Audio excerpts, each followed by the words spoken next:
Olá pessoal, estamos de volta aqui no YouTube da CBN Floripa com o CBN Cast em uma nova temporada.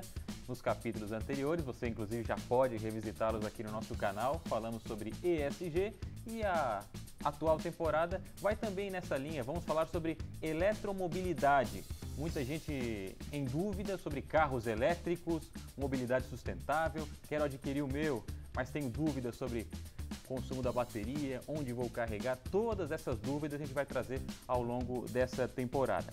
E para participar desse primeiro episódio, a gente está recebendo e agradecendo a disponibilidade do Matheus Rodrigues, que é gerente do segmento de CVE da Intelbras. Matheus, seja bem-vindo, muito obrigado por aceitar o nosso convite. Imagina, obrigado a vocês pela disponibilidade aí, pela cordialidade na recepção. Inclusive um esclarecimento inicial já, né, Matheus? CVE, a gente teve a licença poética de chamar de carregadores para veículos elétricos, né, uma abreviação que tecnicamente acaba sendo estações de recarga, né, para veículos elétricos. Mas obrigado aí pelo convite. Esse é um ponto interessante, né? Inclusive você já pode ativar o sininho de notificações, se inscrever no canal, porque todos os capítulos dessa temporada estarão disponíveis aqui no canal da CBN Floripa.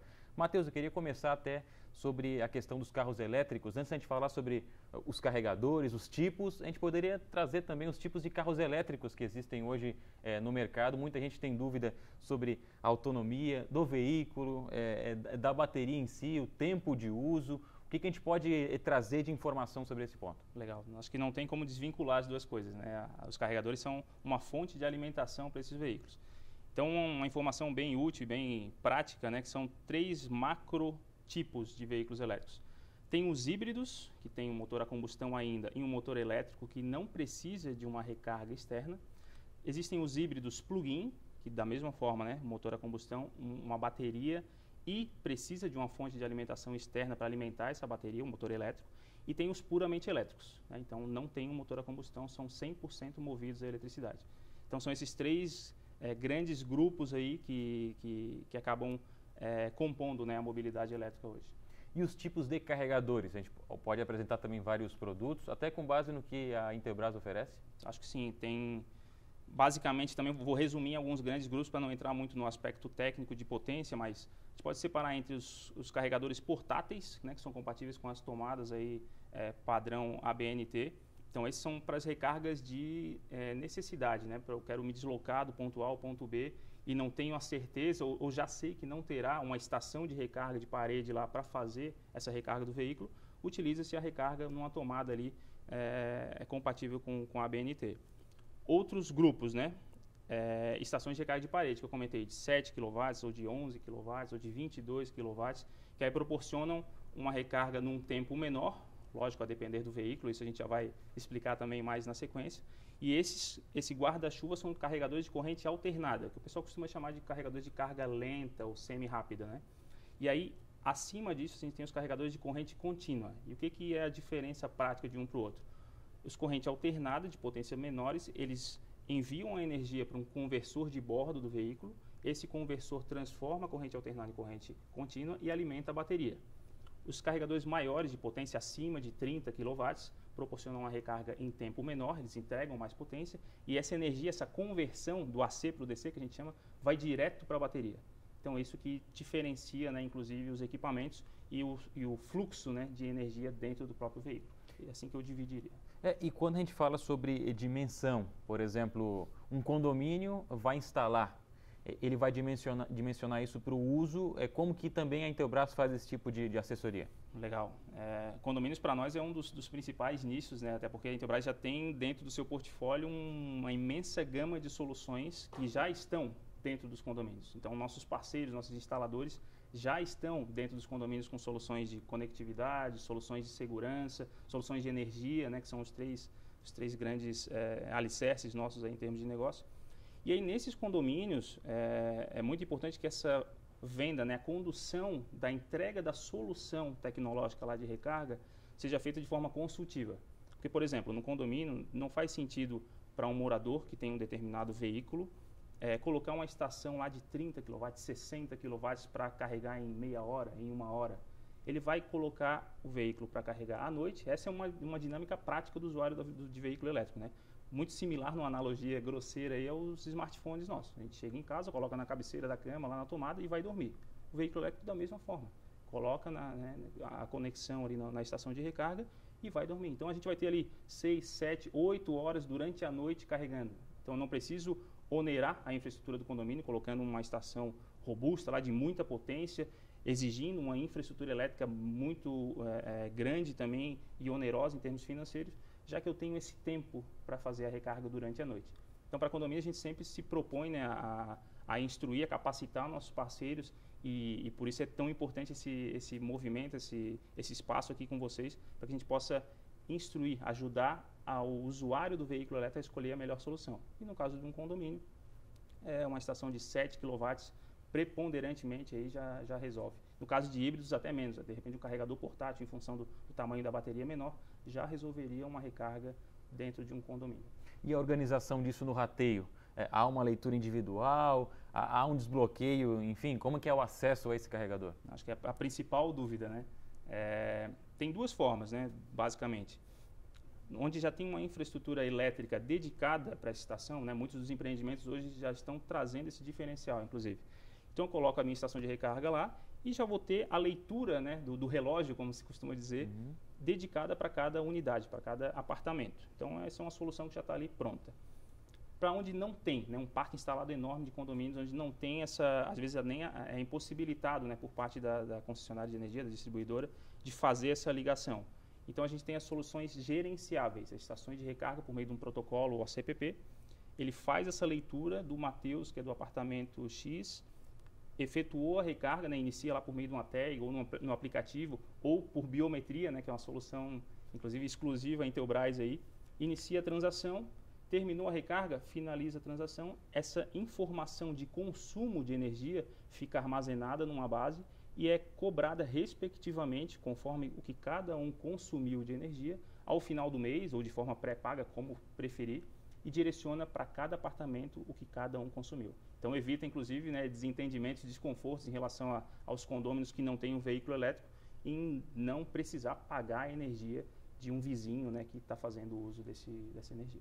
A gente já trouxe um ponto interessante sobre infraestrutura para a eletromobilidade, que é o acesso ao sistema para carregar o seu veículo, né, a bateria, nos condomínios. Mas em termos de cidades hoje, né, a gente tem leis que podem incentivar o uso de carros elétricos, além desse ponto que envolve os condomínios, eletropostos, né? Recentemente aqui em Santa Catarina, a Celesc já anunciou que vai iniciar ou reiniciar essa cobrança, né? Houve um período para incentivo, agora tem a cobrança específica. O que falta para incentivar as pessoas a adquirirem esses veículos e até saberem, né? Às vezes não tem essa questão para carregar o veículo no condomínio, mas pode ter eletropostos pela cidade, tem shoppings, enfim, a gente tem vários cases pelo Brasil, né? Perfeito. Acho que um outro dado que é interessante trazer é que no comportamento de recarga, em torno de 80%, mais de 80% das recargas se dão num ambiente residencial, seja numa casa ou num condomínio. Então isso é bem considerável, né? Bem considerável. Então por isso a importância dessa atuação em condomínio e é tudo aquilo que eu comentei até então. Mas tem essa diferença, né, os 15% ou 20%, que essa recarga ela não se dá em casa, ela se dá nas cidades, no trajeto, né? Então, as iniciativas como a da Celesc, que são parceiros nossos aí também na mobilidade elétrica, são fundamentais. A gente precisa atuar no principal receio do usuário ou do potencial usuário da mobilidade elétrica, que é o receio da autonomia. Eu vou conseguir continuar me deslocando do ponto A ao ponto B, como eu já faço com o meu veículo a combustão, com um elétrico. Com uma carga, por exemplo? Com uma carga. Então, isso, o investimento, seja como no exemplo da Celesc, empreendimentos comerciais, colocarem essas estações para fazer essas recargas no trajeto, são fundamentais para que a eletromobilidade aconteça de forma fluida, de forma inteligente. Então, as cidades precisam investir sem dúvida, e, inclusive, né, no aspecto benefício que você trouxe ali, tem algumas cidades que dão benefício em relação a IPTU, em relação a IPVA. Em São Paulo é um exemplo de rodízio, né? Alguns veículos elétricos são dispensados do rodízio dentro da cidade. Então, iniciativas como essa, sem dúvida alguma, ajudam a mobilidade a ganhar tração, né, na adesão.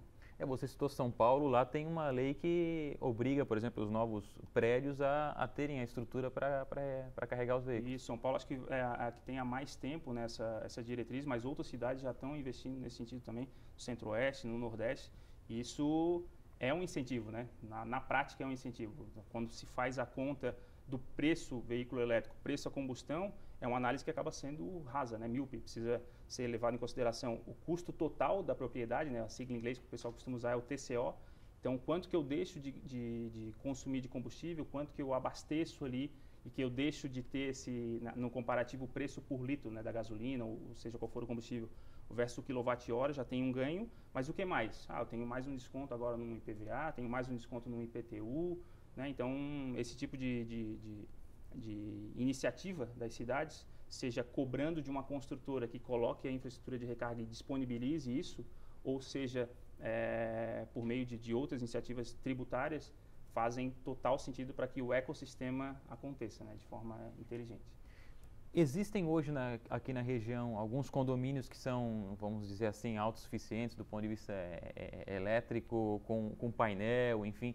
Esses condomínios conseguem fazer adaptação para o carregador usando também esse tipo de fornecimento? Sem dúvida. Acho que esse é o casamento perfeito, como a gente costuma dizer lá na Intelbras, né? Quando a gente precisa fazer uso, quando entrega a solução de recarga para um veículo elétrico, e o custo dessa energia é gerado por uma solução fotovoltaica, que a gente também atua, né, inclusive nessa oferta da solução completa mesmo, é o melhor dos cenários. Né? Dá para implantar tudo de uma vez, por exemplo? Sem dúvida alguma, sem dúvida alguma. Então, e trazendo um paralelo aos ambientes públicos, né, que você comentou antes ali, essa gama de soluções aumenta ainda mais, porque de nada adianta um eletroposto que tem lá a geração fotovoltaica, tem a estação de recarga, tem a energia, o aspecto energia elétrica ali ok, mas para uma conectividade do usuário, a rede está instável, não funciona. A gente entra com uma solução de conectividade também, de redes. Pô, mas é um lugar que vai funcionar 24 horas ali, a gente tem algum receio em relação à segurança. A gente entra com o aspecto monitoramento também, por meio de câmeras, nossas soluções, nossa gama de segurança eletrônica que é vasta também. Então a gente consegue fazer um negócio turnkey mesmo para que o empreendimento comercial, o posto de combustível, o shopping, o restaurante que queira colocar a solução de recarga, consiga fazer isso de uma forma que gere a ele, além do diferencial de ser um eletroposto, o conforto também de ser uma solução construída de forma sistêmica. Né? Nas principais dúvidas que a gente navega pela internet, principalmente pelo Google, nas pesquisas, né?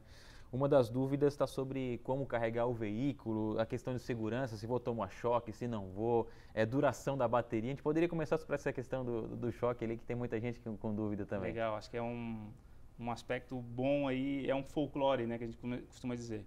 Em relação à durabilidade de bateria, né, muitas das montadoras hoje, só de garantia, elas entregam 8 anos, só de garantia.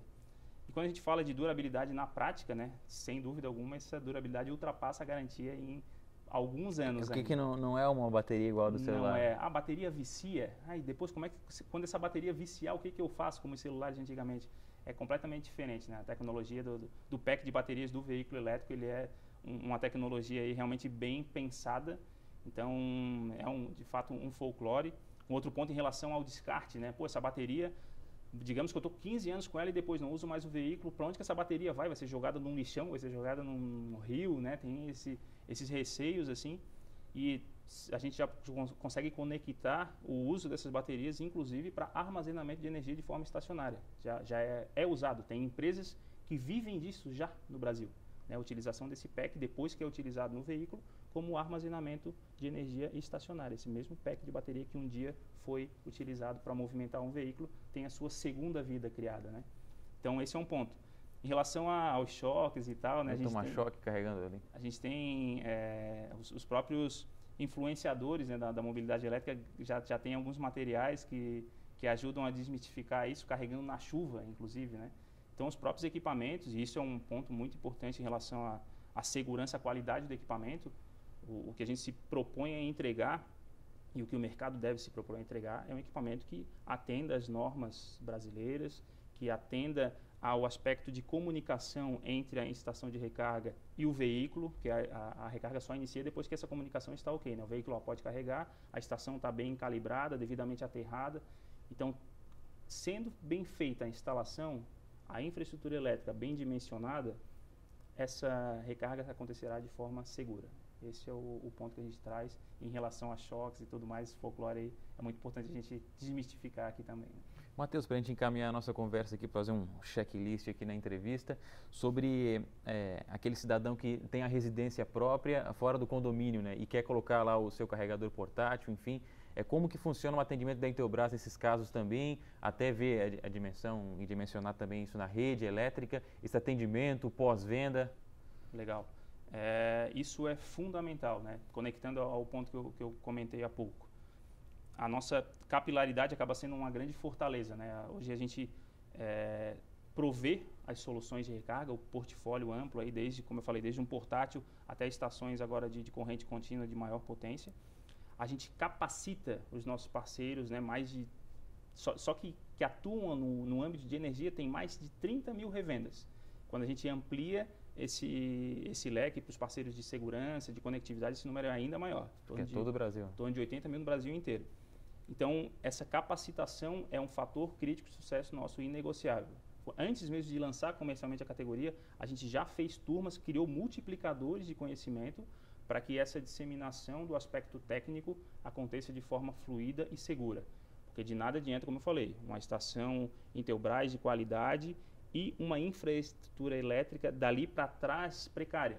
Isso não vai funcionar. Então precisa ser de ponta a ponta, desde a infra até o conector plugado ao carro. Isso tem que ser feito de forma adequada para garantir, como eu falei, a segurança, né, a qualidade, já que o veículo ele é um patrimônio ali do usuário, e esse aspecto, seja infra ou seja equipamento, não pode ser negligenciado de forma alguma.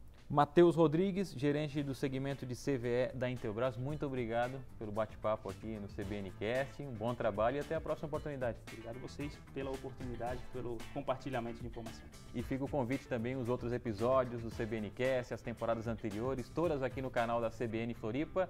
E claro, os próximos episódios vêm por aí nessa atual temporada de eletromobilidade. Se inscreva, ative o sininho, sempre tem conteúdo para você aqui no canal da CBN. Um grande abraço e até a próxima!